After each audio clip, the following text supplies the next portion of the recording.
Hey Boyd, how you doing today? So, Phoebe Rizzo's still back. Meant to do a few of these earlier today, but I didn't. So, here we go.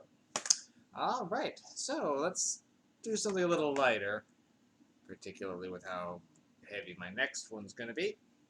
But, Encanto! Now, I've been kind of out of the Disney game. I haven't seen too many since, I think, Big Hero 6 and what was it? Inside Out. Now that I've been kind of missing a lot of the newer Disney ones, so been a little while. But I will say, Encanto was a delight. I really did enjoy this movie quite a bit. It hits you in the feels, as Disney is wont to do. Not a perfect film by any means, but an enjoyable one. Alright, so Disney movies usually are well enough known that their plot lines are out. Most people know what they're about, but I'll spell it out there for anyone else who has been under a rock like myself. So, this one's centered around the family Madrigal, who each have special powers. Essentially, the grandmother of the family was fleeing a war, I believe the 1950s Colombia War, if I'm not mistaken, or is it 19... I don't know history as well as I should. Anyway, end up fleeing, but after her husband gets gunned down while trying to protect her three kids, the candle she was carrying becomes enchanted and essentially guides them to a paradise, builds them a magic house that's alive, and then as the children come of age, gives them magical powers as well. So each member of the family has magical powers. Now, our hero protagonist of this is Mirabelle, the only daughter of the family without any special powers, which has always been a point of awkwardness amongst the rest of the family. However, she's starting to take notice that the magic seems to be faltering and takes it upon herself to be of some use to her family and find out what's going on so she can fix it.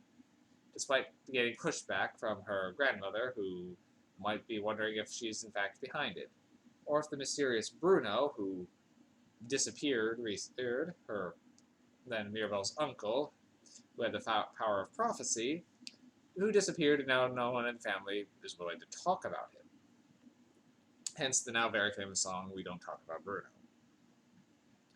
So, it's a charming movie. The characters are all very likable. Mirabelle in particular is an easy protagonist to get along with, voiced by Stephanie Beatriz, who I had no idea she was doing this.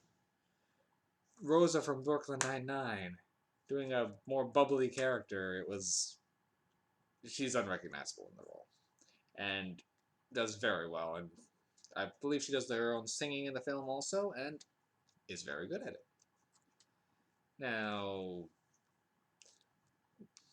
I do like the family in general and how diverse they are, particularly with their abilities.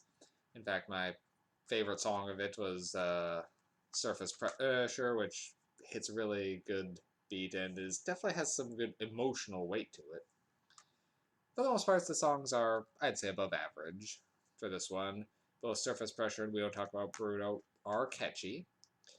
Waiting on a Miracle it's a Disney song, but it's fine. The only one I was a 50-50 on was Family Madrigal, the opening song, which, yeah, it's catchy, and it will stick in your head, but it's entirely an exposition song. It's there just to catch you up on everything and who all the characters are.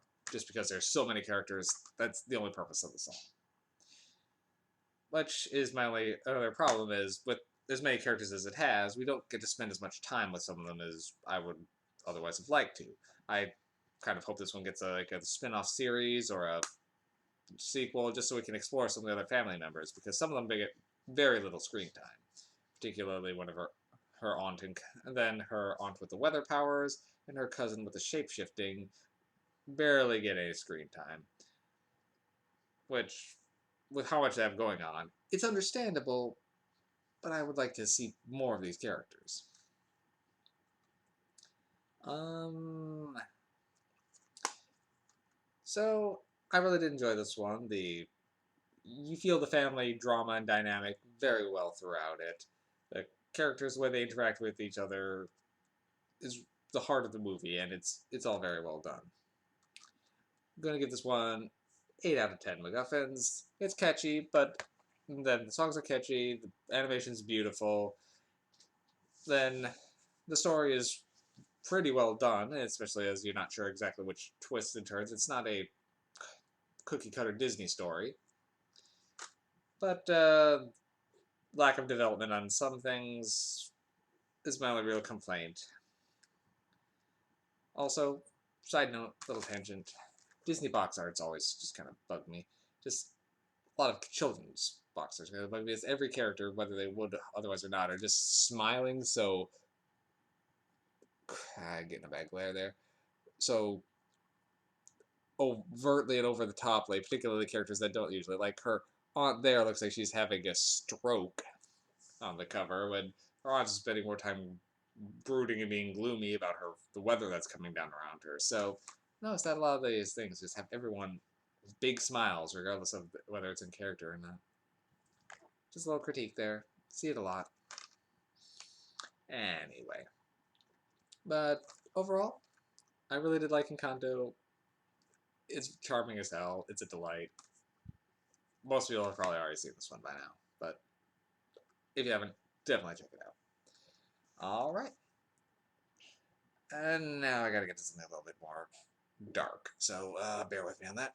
See you soon.